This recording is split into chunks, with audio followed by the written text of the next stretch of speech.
And I just hate Laura a little bit more when I see her room. As a parent, I'm like, clean up your mess. Oh my God. There's an there apple is food on her bed. On her bed.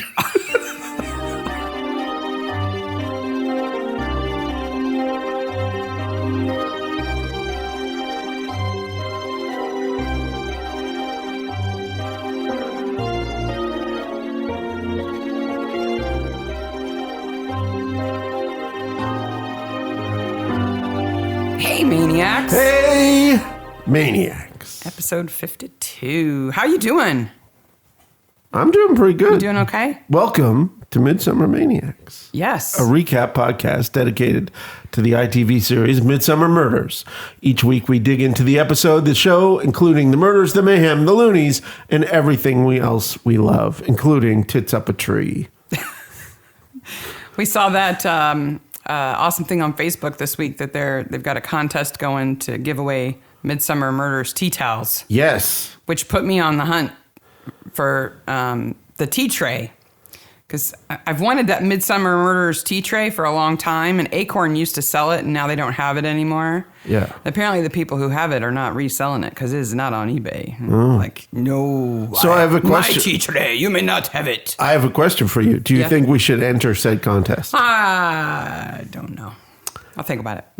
I kind of feel we should leave it to other people. Yeah, I don't think we're ringers. No. But I think we're kind of, I don't know, semi-pro. Well,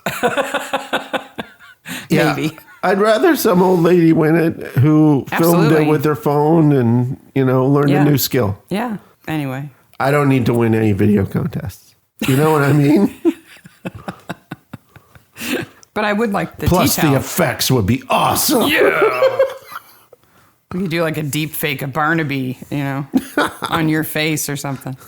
What do we got just for a warning, speaking of tits. Oh, if your kids can handle the show, they can handle the podcast. This is a 14-plus episode. I noticed that. I think it's because they say tits so much, and everybody's having sex with the same person. They say tits, and then there's another thing. He says bitch, or doesn't he say something like that? He says screw you. Something like that, yeah. Well, screw you. Yeah. It's not very effective, but yeah. Yeah.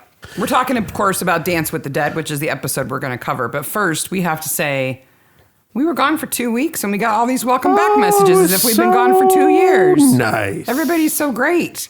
And man, you guys are coming through. We asked, if you were interested in maybe having some swag. It would be fun to have some inside jokes. And a few of you have gone all out with some ideas. Jody has gone out. Jody sent us artwork. Yeah. I mean, it's just a sketch, but clearly Jody sat and thought about it for a bit, drew it out, took a picture, sent it in. It's like, 6 ideas? And they're all epic. Now, Jody's at home right now listening to us. Yeah. Going, don't say the thing I'm going to say. The thing I'm going to say is I'm putting that picture in the show notes. Yeah. Yeah, and Jody should be proud of it. Jody and should be proud of it. The rest of you should be inspired because Jody doesn't have big graphic design skills and yet came up with some great ideas that I can use. Jody reminds us in the email that she does not have graphic design skills. Don't need to. It's the ideas that are great. And her husband helped. They brainstormed together. That's a fun thing to do. That's absolutely excellent. Okay. She says she's now obsessed with signage, too. It's hard not to be. And we discovered another awesome thing that a listener did this week. Yes. As you guys know, we have the, wow, that sounds like a horrible movie, but Mark's seen it segment. And one of you listeners has put together a list of movies that have been mentioned in the podcast. Yes, which we will also link to. A listener on Twitter, and I'll also put that in the show notes. It's awesome. I didn't realize we had mentioned so many horrible movies. Yes. We may have to have a horrible movie watch-a-thon or something. Something. Of course, your mind would be pure butter by the time you watch that many bad movies in a row. We almost watched The Changeling last night. We did. The George C. Scott version. Yeah. All right, are you ready to talk about Dance with the Dead? Oh, I am. You ready to tango? First of all, it's not Dead Can Dance. No. The 80s kind of gothy band that I played at nightclubs. I played songs from. Because, boy, I typed out Dead Can Dance easily 100 times when writing my show notes and titles and stuff like that. Congo with corpses. Yes. Dancing with the Dead. Filmed in May and June 2006. Broadcast the 12th of November, which is interesting because it's like Remembrance Day episode. Right after Remembrance Day, which is the 11th of November. 2006, 7.8 million views. Peter Smith and Peter J. Hammond wrote it, and Peter Smith directed it. It takes place in Morton Fendel. And yes, we have an aptly named pub. The Airman. The Airman. The Airman exists. It does? Yeah. It's a very nice sign. I like the sign. Yeah. There's even a 3D model of it on Sketchfab if you want to print out a version of it. The sign or the pub? The pub. Okay. Just saying. It's up there. It's a free 3D model if you want to download it. If you're like into miniature painting or something, you could have your own Airman pub. I guess. I'm just going to say right off the top that there is a lot to love in this episode, but the overall plot of it makes me feel gross. Yeah. So I'm just going to put it in a box and enjoy all of the rest of it that I like so much. I don't have an issue with the love relationships. I have an issue with so many people falling for somebody and ruining their lives for somebody who is not worth it even remotely. Like, it's not even redeeming in any way. I also have a problem with the age of said person. Yeah. Laura Sharp seems barely old enough to drink, and everybody who's head over heels for her is at least twice her age. Maybe not Carol, but everybody else. And it just creeps me out that she's so manipulative and so young. And okay, I got it out of my system. I'm letting it go now. Yep. Okay. Excellent. We have an airfield. Yes. Cooper's Cross. Cooper's Cross. Actually, hold on. We have this in the cold open. Dance hall music. Never a good sign. No, not in the Midsomer. World War II abandoned hangars. Never a good sign. Young lovers. Never a good sign. No. So we knew something was up right away. That's 3 Midsomer tropes right in a row. Right off the bat, yeah. And seeing Rosemary out there putting the clothes out, you know, and the thermos and the sandwiches, like, that's what I always remember about this episode, is her out there in the dark, neatly laying those things out because she wants her brother to come back. It's so sad. I'm so torn by Rosemary because it is so sad. She really doesn't hurt anybody by doing it, but I'm also like, she needs to move on. I think she's a little far gone for that. I think so. She could have moved on about 40 years ago. Yes. So we're there into doing this for 60 years. Did you recognize her? No. She also plays, it's Georgine Anderson. She was Madge Fielding in Blue Herrings. She was the first death in Blue Herrings, the lady who gets scared and drops her purse. Yes. Yeah. That's right. That's her. Well, it looks like we have a suicide here. Yeah. A line from the tailpipe into the car, but there's only one person in the car, not two. Well, we see two sleeping they look like they're asleep in the back. Yeah. But then when they find the body, it's just Simon. Yep, it's just Simon. Do you know what kind of car that is? It's a Humbler? Humber. That is a Humber Super Snipe. That's a good name for a car. I think it's a strange name for a car. Why you would call it a snipe? Well, so I think of snipe, I think of, like, don't snipe at me. But it's a super snipe. But they also made this this awesome other model based on the same body for the war. So the Humbers, the Super Snipe anyway, it started production right before World War II. And then during World War II, they turned the frame and the chassis into a military vehicle called the Humber Light Reconnaissance Car. Ooh. And it looks like a tank on wheels. Oh, sweet. It's like if you took all the curves off of it and just blocked it out and made it like, if you build it in Minecraft, it would be like that car in Minecraft. Does Simon's dad have one? Because he has every other weapon known to man. He does. But the Humber Super Snipe was a really popular car because it was kind of inexpensive and it could go almost 80 miles an hour. Wow. Whoa. Yeah. Woo. That's pretty fast. I'd drive one of those babies. Not the reconnaissance car. And we have a movie star on this show. Famous movie star. Famous American music. Oh, no. It's not Gwyneth Paltrow. I don't know why you think she looks like her. She looks exactly like Felicity Gwyneth. Dean does not look like Gwyneth Paltrow. They're both slim and blonde. My notes for her are BGW, British Gwyneth Paltrow. BGP. Well, so Frances. Her character's name is Frances. The actor's name is Felicity. The actor was also Tara Cavendish in Dead Man's 11. Yes, I did. So you recognize her. Did anyway, recognize that. When Frances takes her little jog around the village, she's like our tour guide. Yes. Right? She's like, here's Morton Fendel. Well, no. So what are the important parts of Morton Fendel to you? I have two.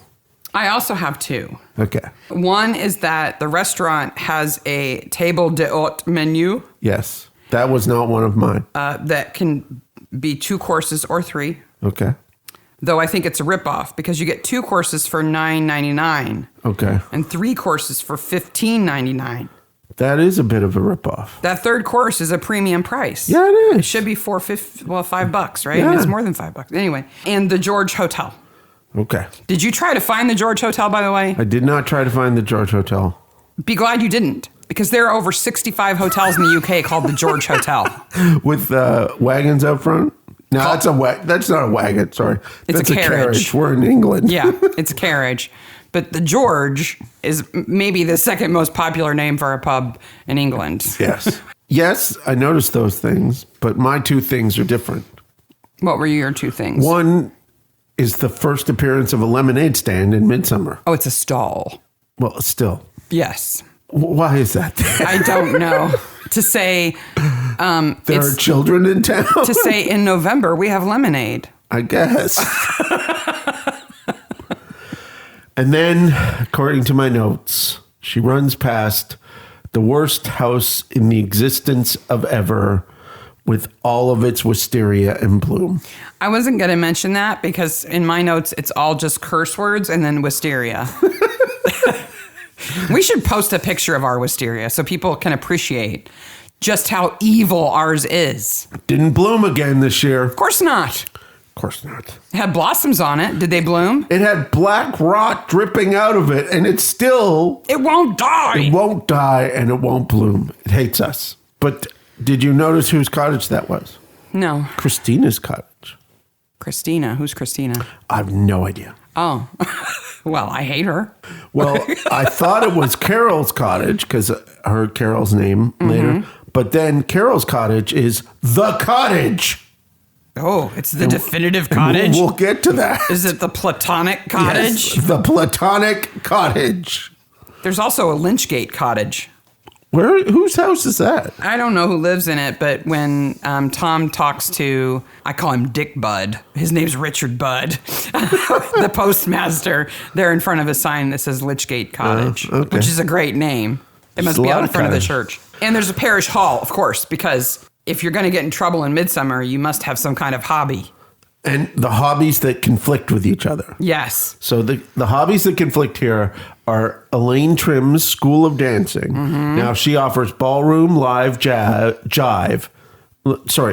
ballroom, Latin, jive, and salsa classes. Ooh. Classes are for all ages from children to senior level. What is jive dancing? Don't know. Call Elaine for more information. There's a number. Maybe we should call it. Ask her what jive dancing is? Jive dancing.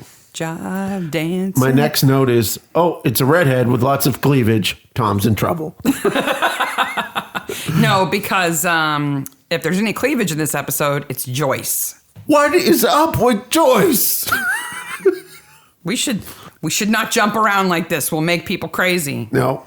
And so the conflict is the dancing school and the short mat bowling. Yes, because Eric Usher is uptight about his short mat bowling. So what is short mat bowling? It's like bowls, but inside. Okay. And it's played on a mat called a rink mat. That's 45 feet long. I almost thought, hey, I wonder if we could do short mat bowling in our den. But it's not quite big enough. It's not quite big enough? Might fit in our bedroom. Though our bedroom carpet might look like a rink mat for short mat bowling, it is not big enough. No. It's not quite big enough. There is an English inter-county championship. Okay. Sir Francis Drake was a well-known bowler. Not short mat, but bowling. Okay. Lawn bowling. And Bowling Green, Ohio. Mm-hmm. And the many other bowling greens in the U.S. Yeah, there's a Bowling Green, Kentucky, too. They're named Bowling Green because when the Brits came over... Well, I shouldn't just say the Brits. It was actually a lot of Scottish people, too. But when they came over, they established bowls pitches in a lot of places. The colonists did, and the settlers did. And those places are... Called Bowling Green. A lot of them are now called Bowling Green. Oh, yeah, and that's why. Huh. First Bowling Green was found... has been dated back to 1299 A.D. Wow. So people have been throwing rocks at other rocks for a long time. Wow. But none as quietly as Eric's crew. Because they are silent. They're very silent. And they don't like dancing. No. Because the dancers are late. 12 minutes. Well, she does lock the door. I think that's a bit rude. It is a bit rude. If you're going to share a space like that, you got to get out when it's time to get out. Yeah. I'm not going to agree with Eric on many things, but I'm going to agree with Eric on this one. I agree. When your time is up, your time is up. That's right. Really, and probably a little bit before your time is up, you should be done and out of the way. Because the bowlers need time to set up. That's right. Yep. And 12 to 2. And the dancers don't have anything to not set up, though they have the cake and the drinks. Sponge. Oh my gosh. The giant tea urn. That kitchen room. Did take you back to the Women's Institute or church? Both. As a kid. Both. Yeah. Because the Women's Institute met at the parish hall. So you had the big tea urn? Oh, yeah. Did you guys have one of those mega giant teapots? Oh, yeah. That was the biggest teapot I've ever seen. Yep. The whole layout, the white cabinets, it would take two little old ladies to carry that teapot. I could smell it. Especially that cake that has the white frosting and the cherries on top. Oh, yeah. Absolutely. You were right there, huh? I was absolutely right there. But, luckily, Tony's walking by and has a chance to hit on Carol. Tony. So Tony doesn't die quickly enough. Tony Kirby is British Gwyneth Paltrow's husband. He needs to die in the first 5 minutes, and he lingers until like 40 minutes in. He is way too busy eating scenery. That is all he does. Now, this actor, Danny Webb, appears in another Midsomer later on. He plays the guy who runs the ghost tours. Yeah. He's a good actor. He's a really good actor. I mean, he makes you hate him so much. Instantaneously, he makes you hate him. He's so weaselly and skeezy and lecherous and... just eating scenery all over the place. I was just grateful that Carol, shuts the door in his face. I'm like, please don't let him in. Please don't let him in. And he's a drunk driver all over the place. Never mind. The whole village knows he cheats on his wife. When he goes to Carol's house, I have a note that says, "Is there a sexual assault in this episode?" Because boy, it looks like there's about to be one. Shut the door. Shut the door. Shut the door. Francis is still running around and runs by the hangar. Yes. I don't really understand how there's all this fencing at one end of the hangar area, and then the other end of the area seems to be wide open because it's a shortcut that you can take your car through. Well, there is a road that runs along it, but it seems like it's not a main road. It looks like maybe 1.5 lanes. There's a gate, an open gap in the big fence, and it looks like one whole side was made for vehicles to come in and out. And what I'm kind of stumped by Cooper's Cross is that it's an airfield, and yet it seems to be surrounded by trees. Well, I don't know where the open airfield area is. It may be adjacent to it. I don't know. I did have the same thought, and then I was like, perhaps trees grow in 60 years. So true. That's where I got logically. Because I thought the exact same thing. Nobody's maintaining it. So in 60 years, you've got full-grown trees. What do you know? What do you know? Crazy. Why would you run through there? Oh, I don't know. It's interesting to look at. I guess. So she finds the Humber, and the body, Simon's body in it. Yeah. And of course, calls the police. This is Simon Bright. And then Tom comes and touches everything. Touches everything. He touches the CD player with all the great CDs. The car door handle. Those great WW2 songs of World War II and World War II something. Why would those two want to listen to that? I don't understand the love of World War II. Okay. I do, of people who are old enough maybe to have been children during the war, or who had, parents or siblings who were in the war. I don't understand Simon and Laura being interested in World War II music. It is absolutely a coming together and a celebration of what the British people can do. I completely understand yes. that. I absolutely do. It was also horrid. But if you didn't live through it, you don't know that side of it. You don't know the fear of the Blitz and the rationing and how hungry people were and how afraid they were. You can romanticize it. We have weird romanticizing of it all over the place. Like Simon's dad buying all the stuff. There's always that guy in that town who does that. Who collects everything. Yeah. But there's a business in that too. Yeah. I think when you see the guys come and load that vehicle onto that big trailer, it's because he's selling it. Yeah, I think so. Not because they're reclaiming it or something. If, just as a side note, if you are curious about what it was like, especially in London during World War II, Tony Robinson did this awesome miniseries called The Blitz, where they actually build a street of row houses, and they set off bombs equal to those dropped during the Blitz to show what they did to the houses. And it is incredible that people survived any of it. It's two things. One, incredible destruction. And two, it does a very good job of showing you the randomness of that destruction in the sense that there's this milk bottle that Tony becomes obsessed with. Because it makes it through 3 rounds of bombing on the curb. Yeah. But the building beside it is completely destroyed. Just gone. But a glass bottle is just sitting there. Yeah. Yeah. But it's a really good miniseries. I think we watched it on YouTube. Yeah, I think so. But yeah, anyway, there is a ton of romanticism of the war, but I just don't know why Simon and Laura would have been into it. But, maybe he got it from his dad. His dad is clearly, a military, collector and historian, and he's got the old car, and so maybe that's his thing. You know what I've become obsessed with at Simon's dad's house? The nameless tank mechanic in the background.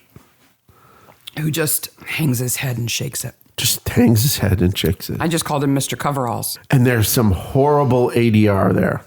Yeah. It's like... something loud was going on.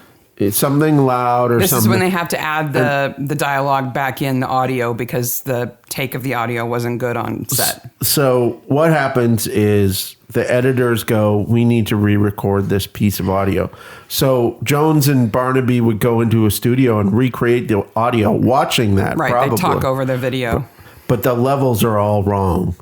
And so Jones sounds like he's the voice of God. So Frances goes home.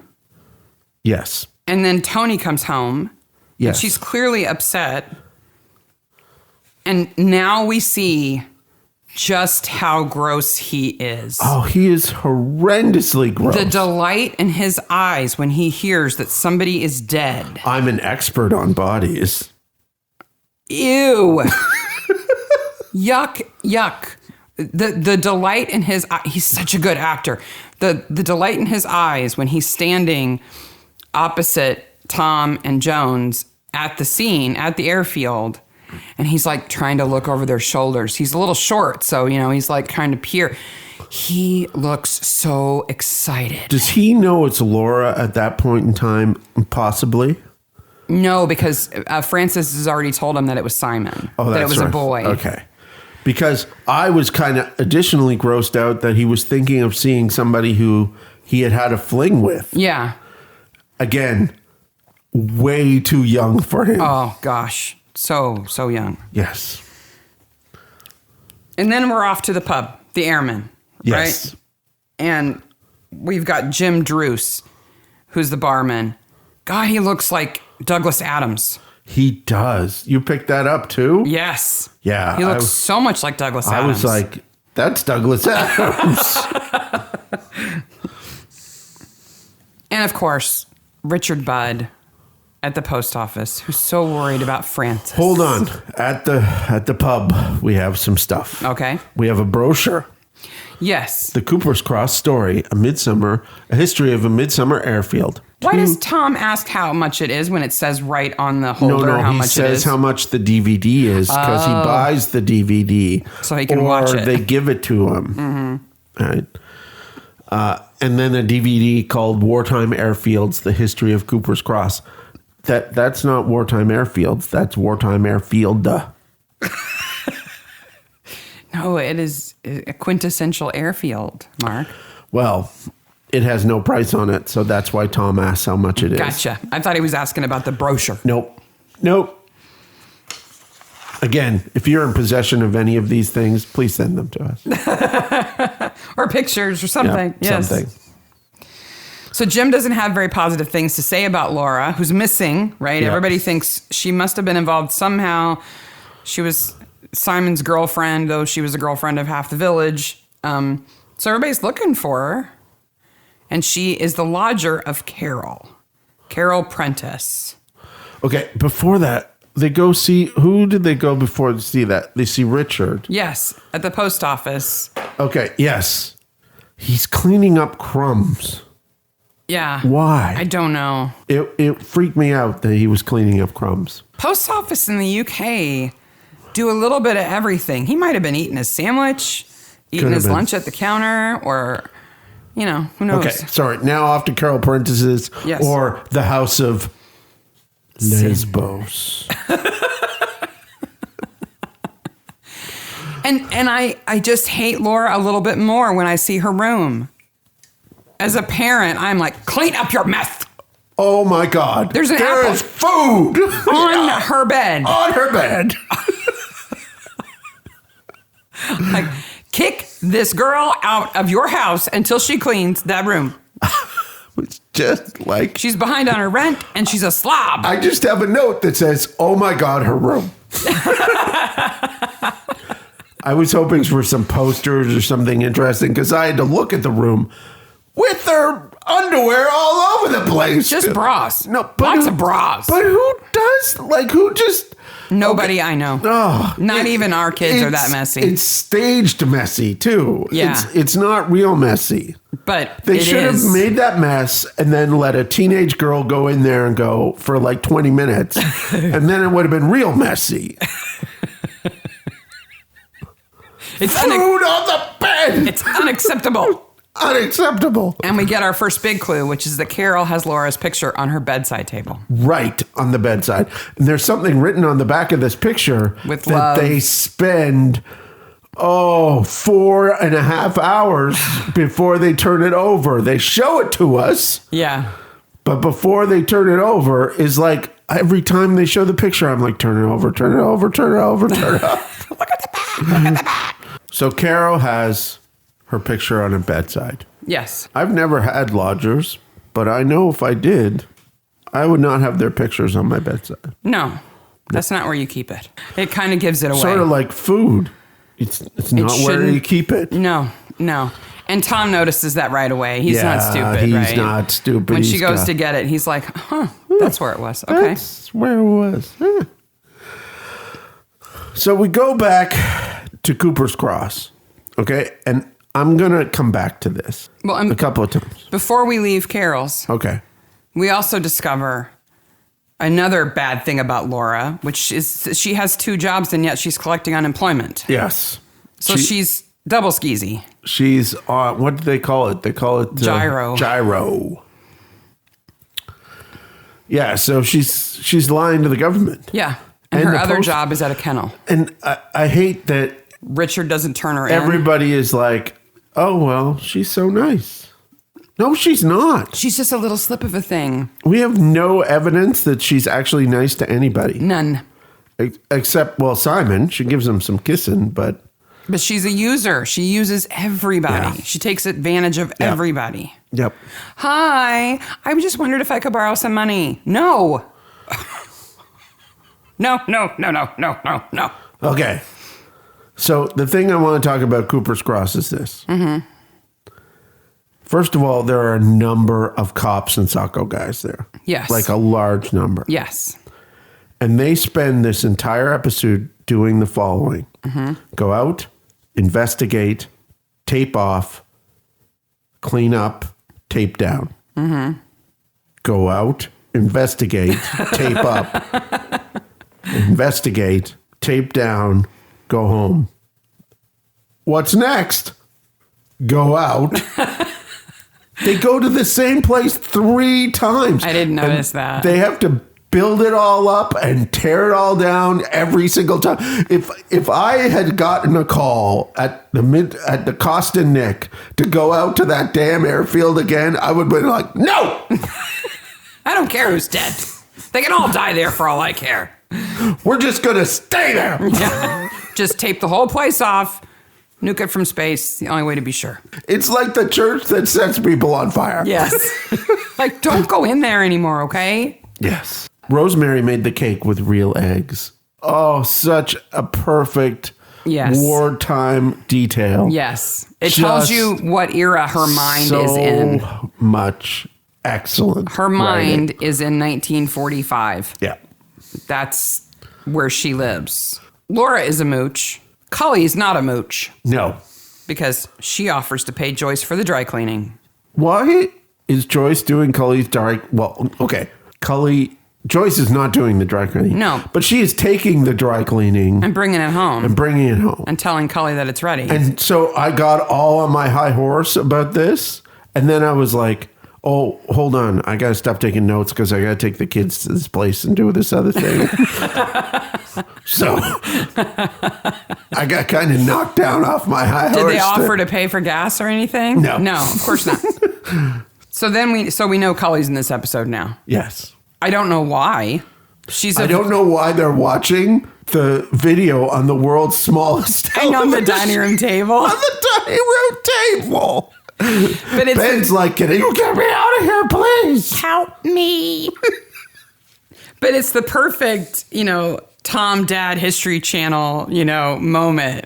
And I remember my dad watching the History Channel all the time. We just called it the Hitler Channel because it was always World War II documentaries or something. Yep. And we'd be like, Dad, can we watch something that happened like in the last 50 years, please? So I went through this whole thing. I did too. And I was like, what is it going to be that I watch? Because I don't have World War II. Right. And I came to this horrible realization. It hurt me to the core that in 40 years, if I'm still alive, I'll be watching the COVID channel. Yeah, you will be. Oh my God. But I got news for you. We already do it. Oh, I know. Have you not seen the kids' eyes roll when they walk into the room and we're watching Time Team? Oh, yeah. Like, it is a hard roll. Or we're watching some Lucy Worsley thing about, Queen of England. They're like, oh, God, here we go. Yeah. Some British thing. Some guy digging a hole. I still remember Jack going... I did really well in my world history class because I'd remembered a whole bunch of stuff from the stupid shows you watch. I'm like, good. Excellent. Tony's drunk. Oh, no, we got the post office. No, Tony's drunk. Tony's drunk. Yes. Speaking of tits. Jeez. Tits in a tree. First of all of the people in the pub are all the same people in every pub shop. Mm-hmm. Now, I realize it's a small town and they all probably go there, but every night they go there. Every afternoon, every night. Especially judgy looking woman. Can you fault her? Not at all. For being judgy looking? No. I would be judgy looking too. No. But Tony does I think I'd move if I lived in a village with Tony. Yeah. Danny does such a great job, Danny Webb, of being a drunk person, too. He comes off completely obnoxious. As if I've seen real drunk people be like that. Yeah. He's so full of himself that when he's drunk, he's just more full of himself. Yeah. Right? He's just exaggerated. And so I needed to know if that could actually happen. Could a pair of tits actually be hanging from a tree? Oh, your Google search. I know. So the idea is that Tony was a crash investigator. An airline crash. And at some airline crash, at some point in his life, he had seen bits of bodies everywhere at the crash, including a set of women's breasts hanging from a tree. So a woman's torso hanging from a tree. I wish I hadn't been curious about it. I'm a little worried now. But I will share my findings so that no one else has to do the Excellent. Google searching that Excellent. I You're did. the brave one. I'm a little shocked. Okay. A little scarred Okay. by what I found. I can confirm that it is not possible to rip the breasts off a woman as a pair. Okay. There's no point in them being attached. They would not be attached to one another. Yes. I'm not going to tell you how I know that. I can tell you that it's not uncommon for victims in a plane crash to be found nude. Okay. Wait, why is that? Because depending on how the crash is caused, if it's caused by a rupture in the fuselage and they're high enough up, the winds can be shearing and they can literally rip your clothes off. Oh, okay. So it's not uncommon to find bodies separate from clothing fragments. That's pretty common. Okay. That makes sense. I can also tell you the horrifying fact Okay. that in a few cases of very bad air crashes, bodies have been turned inside out. Whoa. Okay. So you can get turned inside out, but you can't get your tip stripped off and put in a tree. That's good news, right? Happiness on Midsomer Maniacs. No, the good thing is that if your tits do get ripped off, they'll be separate. And they'll be inside. Or inside. Yes. Yes, but more than likely separate. Okay. Now you know. Now we know. And I can go bleach my brain. The next scene at the post office, I saw something that made me go, what? Is this the scene where Richard pretends he doesn't know who Rosemary is? Yes. Okay. What did you see? I saw a poster that we have seen in at least 2 other Midsomer episodes advertising salsa dancing at another pub. Oh, wait a minute. Elaine's got a competitor? Elaine has a competitor. Richard is advertising for a competitor? And the sign in the post office is bigger than Elaine's sign. You could see Elaine's sign in the background. They just reused the poster and thought, oh, well, we'll just see salsa dancing and assume it's Elaine's. It is not Elaine's. Richard. He's a bad friend. They just were like, oh, well, we got some of those old salsa posters in the back. Let's put those on, too. I thought you were going to say it was for A Midsummer Night's Dream. No. Because that was a poster that was in was another several poster. episodes. No. Direct competitor of Elaine's. Shame, Richard. Yeah. Richard and Frances, I think, at first you think Richard is hitting on Frances and won't take no for an answer. They certainly imply it. But as the episode goes on, my opinion of that changed. I feel like Richard is actually a good friend. He may not be the most socially apt person, but he actually cares for her, and I don't think he's hitting on her. I think if they went on having picnics and living in separate houses, he'd be very happy. He would be very happy. Yeah. I don't think he's gay. I think he does love her, but I think he knows that it's just not going to happen like that. And he cares enough to want her to be happy. And he cares so deeply about her. You know, something's going to have to be done about Tony. Something. I was like, yeah, do it now. I'm tired of him. Okay. Now, a couple of questions. Does Marissa run a veterinary clinic? Or does she run a dog hovel? Or does, what does she... It's a kennel. It's a kennel. So she cares for people's dogs when they're away. Okay. Because I keep calling her the lesbian vet, but she's not a vet. No. Okay. She runs a kennel. She is a striking woman. Handsome. Is that how you would... I'm not even going to say handsome. She's striking, all right. She's got a strange face. Let's just say it. Okay. She's a good actress with a strange face. Good actress with a strange face. Mostly because it ends in ears. Can't trust her an inch. Laura. Yeah. Yeah, because She's ripping off the government. She begs money off of people. She lies. She cheats. She steals. But she's just a little wisp of a thing. Yeah. No!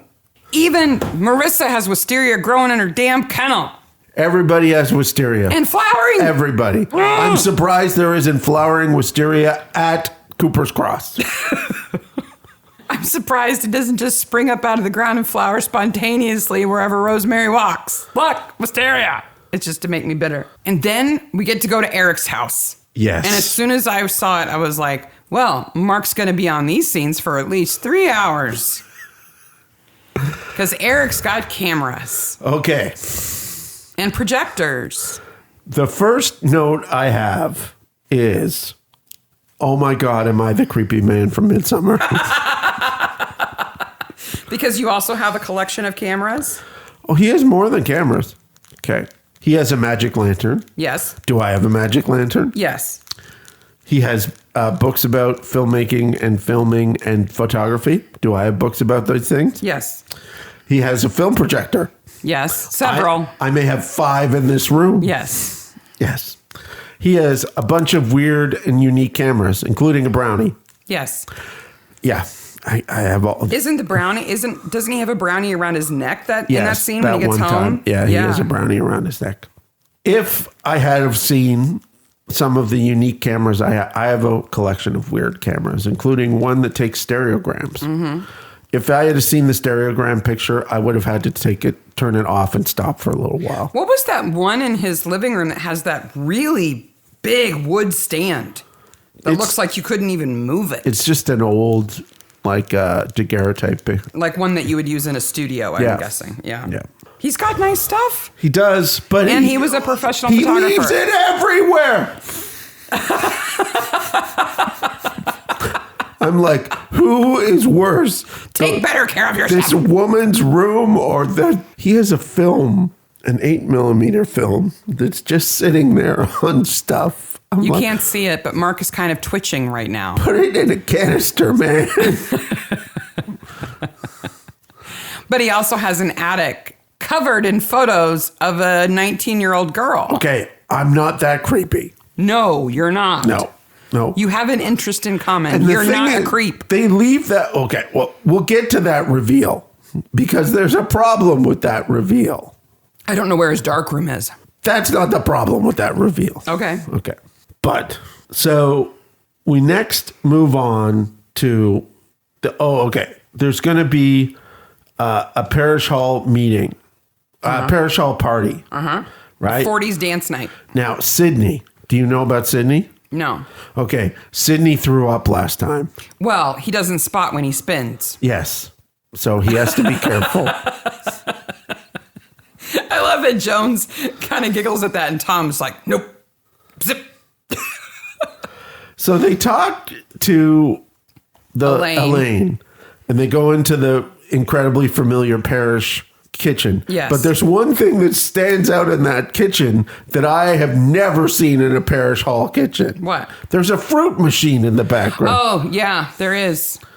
I noticed that too. I'm like, why is there a fruit machine there? Well, and later when the dance is happening there, the bar looks complete. Like there's taps and stuff. Tom buys a glass of wine and a beer and gets change back for a $5.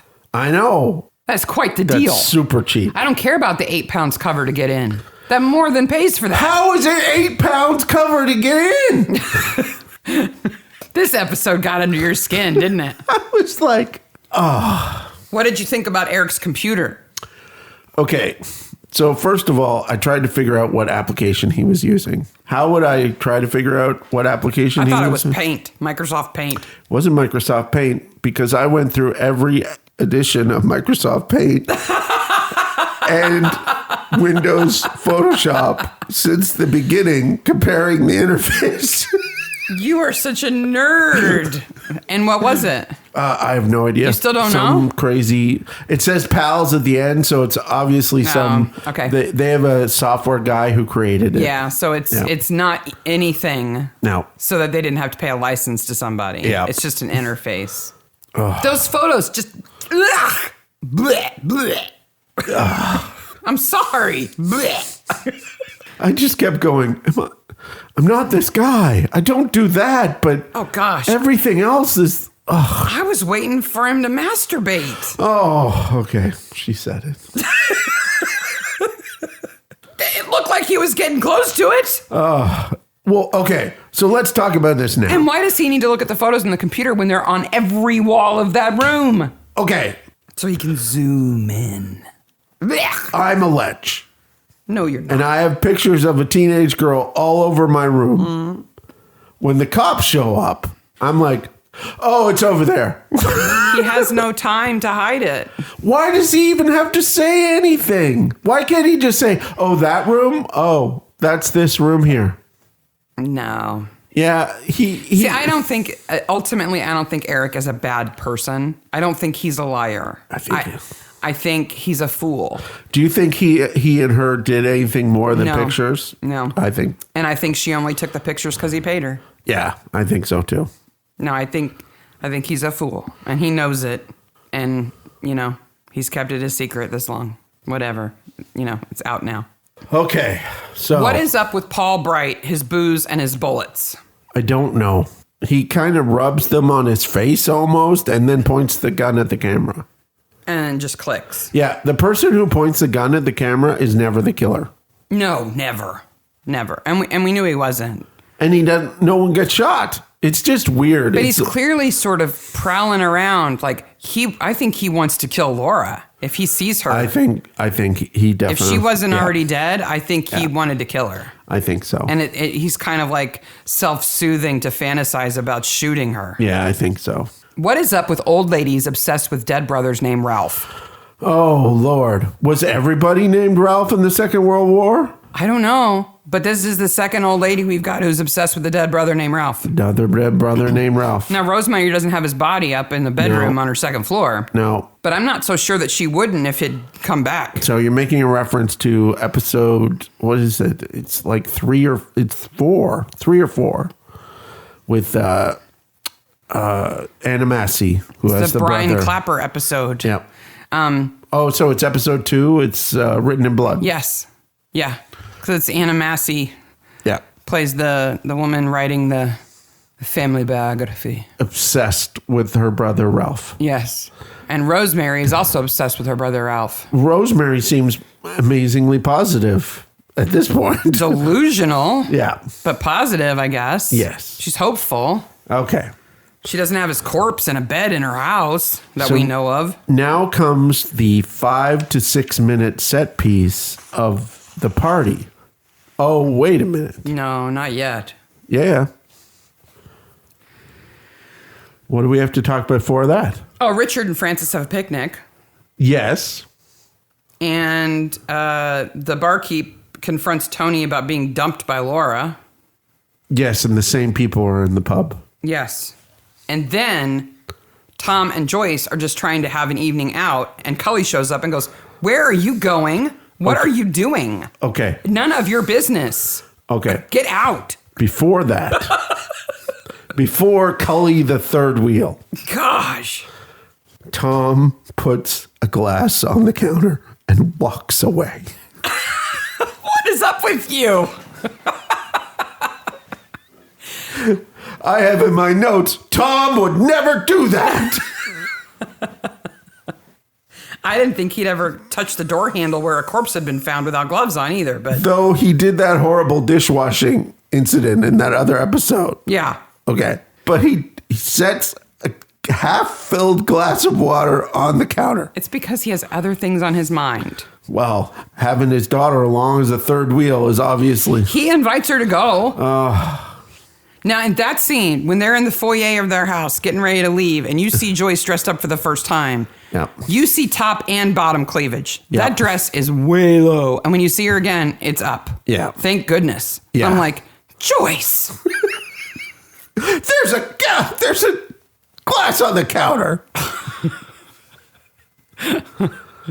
Joyce, that is not appropriate for a 40s dance night. Okay, so Joyce is in the boob dress. Mm-hmm. Barnaby's in a shirt and tie. That hideous tie. What is that tie? It's like 3 times as wide as a tie and half as long. And Cully is in like bohemian wear. Yes.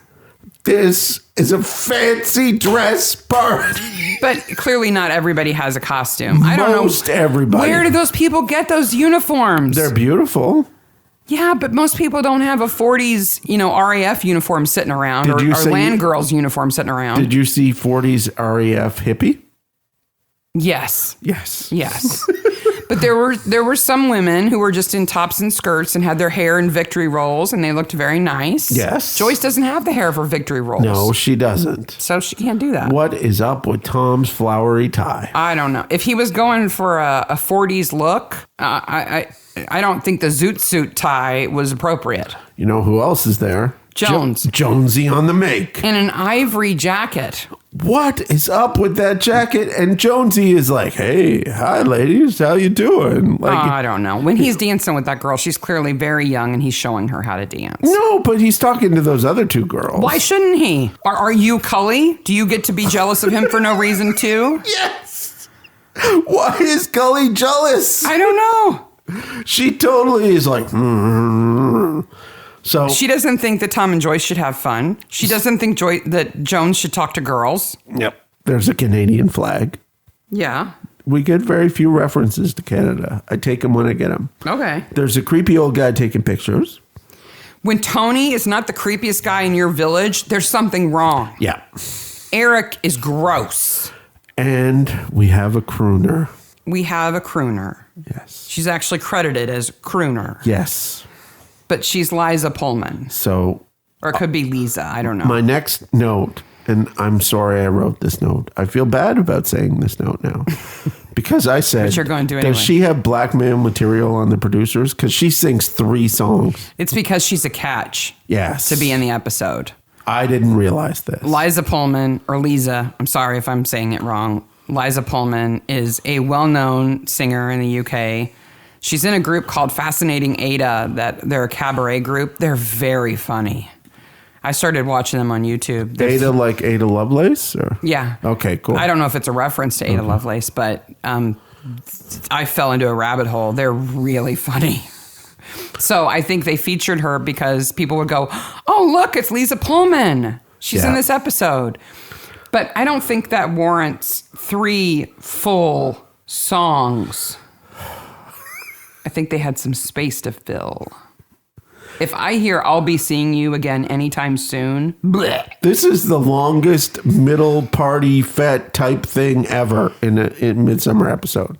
But if we didn't have this party, we wouldn't have Hokey Cokey. Okay. The only other thing I want to get to before Hokey Cokey is another plus 14 thing, I think, when Tony says he's happy and horny. Yeah. I think that's the other reason why it's plus 14. Yeah. So. Now, Hokey Cokey. In the United States, we call it the Hokey Pokey. In Canada, we call it the Hokey Pokey. But it came from the UK. Okay. They own it. They can do what they want with it. It's wrong. Knees bend, arms stretch, rah, rah, rah. Yeah. Okay. That's what it's all about. Where is that's what it's all about? Okay, in Canada and the U.S., put your right foot in, take your right foot out, take your right foot in, shake it all about. Do the hokey pokey, and you turn yourself around. That's what it's all about. And that's what it's all about. That's it. It's not. The Hokey Cokey is about a lot, Mark. Wow. It has deep roots. Okay. It's an old Scottish folk song that originates from the 1560s. Wow. Now, when it was way back then, it was called Hinkum Booby, which I can't say without giggling. Yeah, you can't say that without giggling. You do the Hinkum Booby, and that's what it's all about. You got the Hinkum Boobies up in a tree. And you know, we think of it as something that little kids do, right? And it is. It teaches right and left. That's right. And coordination, and it's a social dance. It's always been done in a circle, facing one another, all that stuff. Well, Cully's happy now that they're doing it because Jones is not talking to other women. Yeah. But it's controversial. Oh, go. It's super controversial. Go on. So there was this belief among Catholics that the hands in, hands out, all of that stuff was actually a mockery of a Catholic mass. Oh. So much so that Catholic priests tried to get it banned. They said that the copies of the action and language of priests leading Latin masses, and they claimed it has derisive overtones. And they urged police to arrest anyone using the song, especially at soccer games, to taunt Catholics under legislation designed to prevent incitement to religious hatred. In 2008, Rangers FC fans were banned from doing the Hokey Cokey at soccer games, football games, when they played against the Celtic team, which is a team that has Catholic roots. Yes. Because they thought it was a mockery of Catholicism. I'm sure they were polite football fans and didn't make a mockery of that.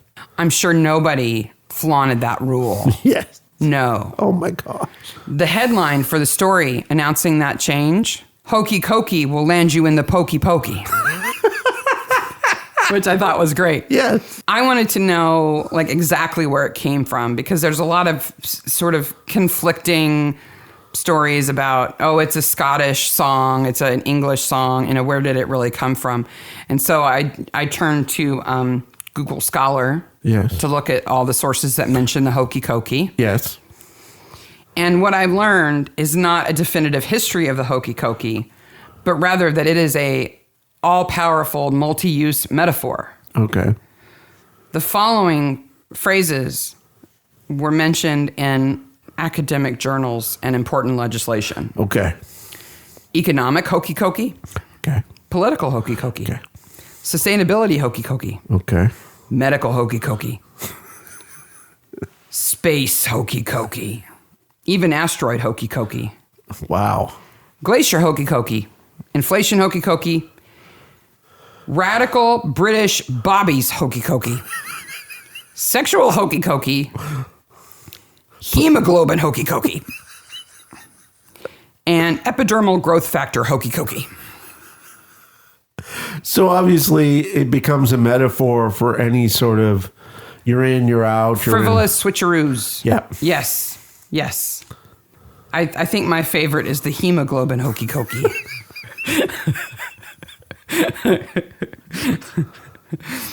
It's just, it just, when you do the search, it just looks like it's just a wiki wacky term that people just throw in wherever they want to. Maybe Marissa, inspired by the song, did the knifey Hokey Cokey. Yeah, you put your knife in, you take your knife out, you put your knife in. And she does twist it.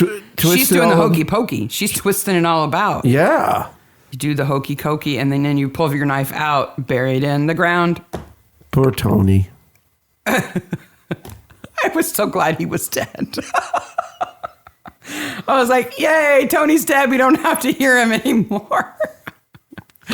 That's Meanwhile, bad, I'm in sure. the background are all the Sacco guys and the guys with sticks going, we're out here again. You know what they needed was a metal detectorist. Yes. That's how they would have found that knife. They would have found the I knife. thought that was a very smart way to get rid of a weapon. Yeah, bury it. Was not dig a hole, just stab it into the ground and step on it. Yeah. Just bury it straight down. Yep. It's clever. Yep. Guys with the white sticks wouldn't have found it. No. Here we have Frances being human. Mm-hmm. We see lots of disgruntled wives who are like, that's it, I'm off to London, when their husbands are killed. The orchid lady. No, she talks about how when they first met, he was so fun. She does some great acting here. She was an airline stewardess and he was a pilot. Yep. And he was a good guy to be around. Yeah. And he probably was. Yeah. And then he hit that age where he felt like he had to prove himself and did stupid things and got fired from 2 jobs. Yep. And now she can't get rid of him. Yep. For some reason, every scene she's in, except for the dance, she has a semi-transparent white shirt that you can see her bra through and a black cardigan. Yes. Because that's Frances's uniform, unless she's running or at the dance. Yep. She wears those white shirts. George gets his little line in. Yes.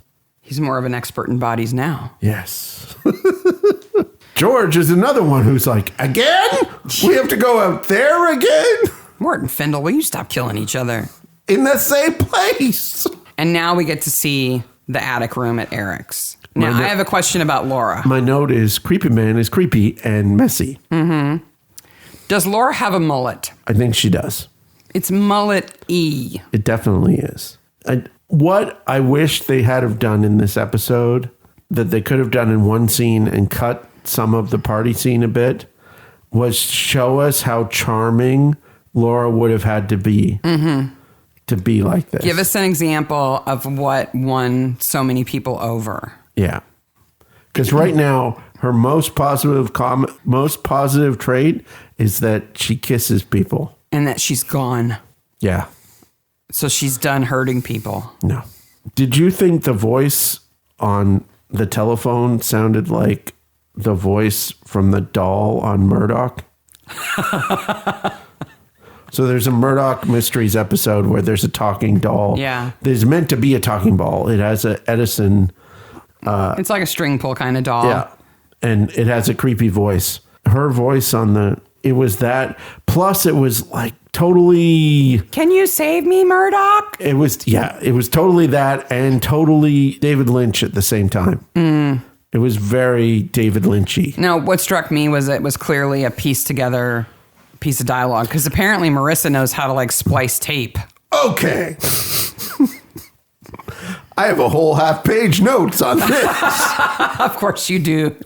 So it's Mark's Nerd Corner. We are to believe that Marissa, who can't even... The only thing Marissa is any good at in this episode is feeding dogs. Feeding dogs and killing people. That's all she's good at. Okay? So it is implied that a external recorder is used to record parts of a tape recording message. Okay, so from the phone answering machine. So the phone answering machine has a speaker. You put this little recording device up to it. Oh, no, that's not the impression I got. Oh. The impression I got is she took the tape out of the answering machine and spliced it. Yeah, she would have no clue as to where that was. What do you mean? They had little cassettes. Yes, they had little cassettes, but okay. When you look at that magnetic tape, you have no clue. No, you don't. You'd have to play it. Yes. And splice it. Yes. And play it and splice it. Yes. Yeah. Yeah. Every time it's spliced, it becomes less good. She could have used Eric's computer. No.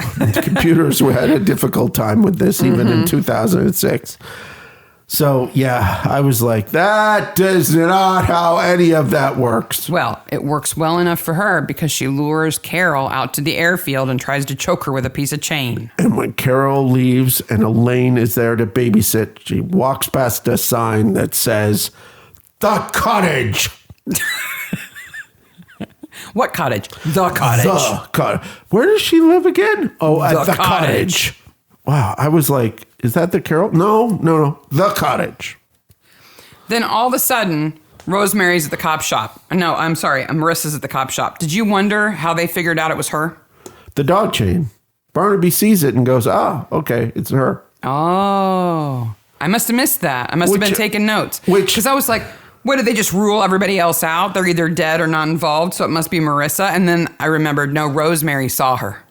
Rosemary saw her. But she also had the dog chain, which is, again, a stupid thing. Yes. She could have easily, her lawyer in court could have easily said, it wasn't me that she saw, it was Tony who she saw. No, Tony was dead. Yeah, but she could have easily, like, the old lady. Could have been anybody. The old lady's bonkers anyway. Yeah. Like, she would have been Rosemary. She would have absolutely gotten off from this. Yeah. But no, she used a dog chain. And is the stupidest move that she makes.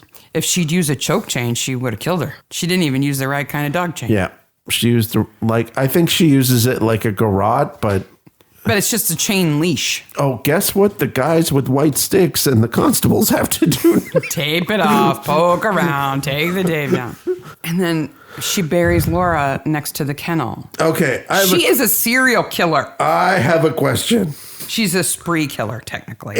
But burying Laura right next to her kennel is creepy to the max. Is this relationship she has with Laura in her mind only? I think Laura led her on. Okay. Just like she led everybody on. Okay. Do you think Laura and her touched in a sexual way? Mm-hmm. Okay. Because that image may have eaten a hole in my brain. That's only because you didn't do the aircraft accident research. That's true. If you'd like to look at some of it, it'll fix it. I'm okay. We can replace it. Because I think it's almost creepier that if they hadn't done anything. Like, Laura could be like, oh, you're so nice, and like totally flirted with her. But if they hadn't done, like, I think their first kiss is when she kisses her in the van when she's dead. Oh, that moment was so gross. Yeah. Like, I was waiting for her to say, I wanted to keep her close to me. So she's in the guest bedroom. Did she also bring the hose to the car? She found it. Okay. She found it. She found the rags. Okay. No, she found it. She hit him in the head. There would have been blood everywhere. I would have thought there would have been at least a spot of blood on the ground where she killed Laura. There would have been drag marks and stuff like that. Yeah, drag marks for sure. And all that dirt and dust. Yeah, and then when she stabs Tony, there should have been a little bit of blood there too. I don't know. She stabbed him in the back, in the lower back. Still. That's not a spurty place. The whole thing is kind of spurty. And he's got a shirt and jacket on. Yes, so that's that true. would contain it a bit. Audio doesn't work like that. Okay. Best corpse. No, wait a minute. Before we go to best corpse, I've got a couple of looks like a horrible movie, bet Mark's seen it. Okay, hit me up. All right. So the first one, Felicity Dean is in. Yes. This is Frances. Now, we've seen Felicity Dean in lots of stuff. This is a 1979 movie. Okay. And I may just as well tell you what it's called because the little description I'll give you kind of gives the name away. Okay. It's called Son of Hitler. No. Peter Cushing is in it. Oh my gosh.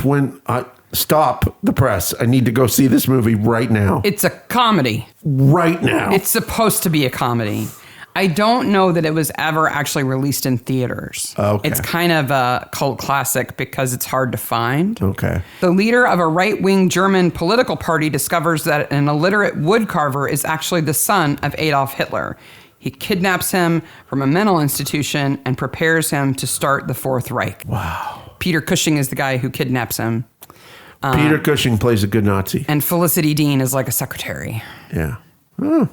No, never seen it, never heard of it. 1 point for me. 1 point for you. Okay, the second one is a Danny Webb movie. Okay. 1987. Okay. This is more in your wheelhouse. Yes. Cockney snooker player. That's really hard to say. Wow, is that ever? Cockney snooker player Billy Kidd accepts the challenge of a grudge match from Maxwell Randall, known as the Green Bay's Vampire, 6-time world champion. The loser will never play professional snooker again.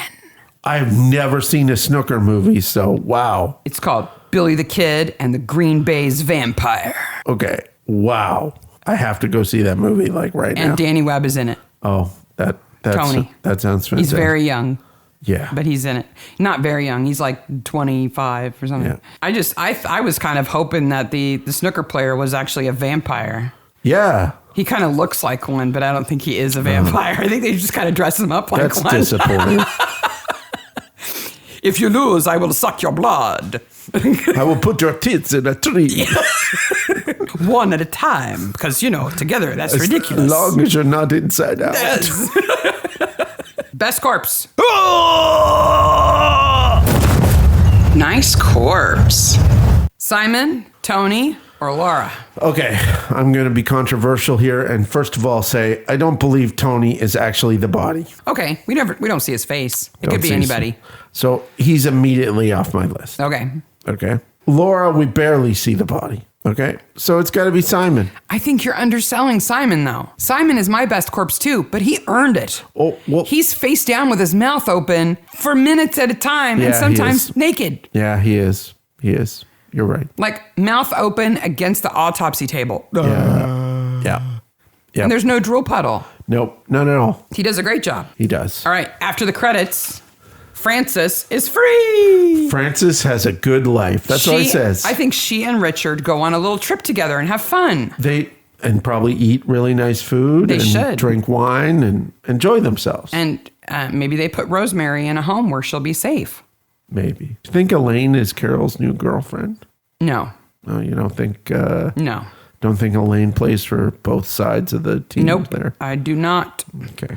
I think Elaine carries on with her dancing classes and plays matchmaker. Eric is creepy and gets away with it completely.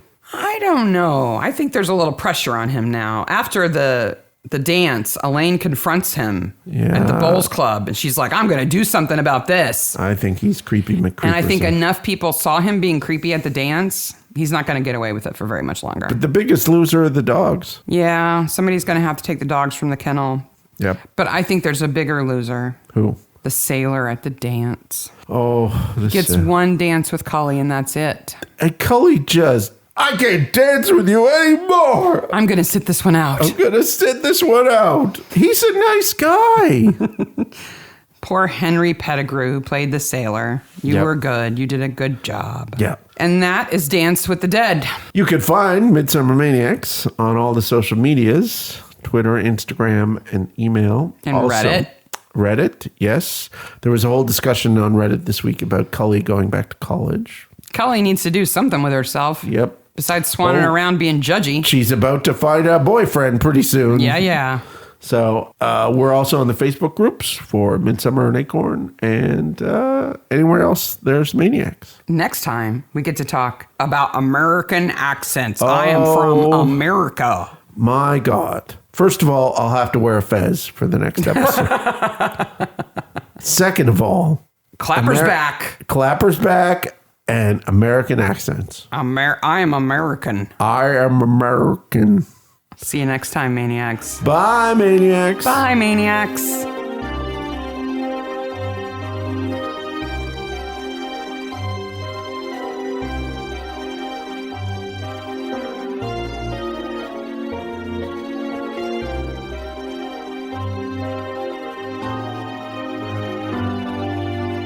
Our master bathroom is so big that people before us had furniture in it. Yep.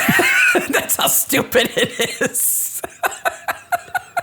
And luckily, it's got giant amounts of green shag carpet. Well, that's our bedroom, not our bathroom. Not our bathroom. No carpet in the bathroom. That's a rule.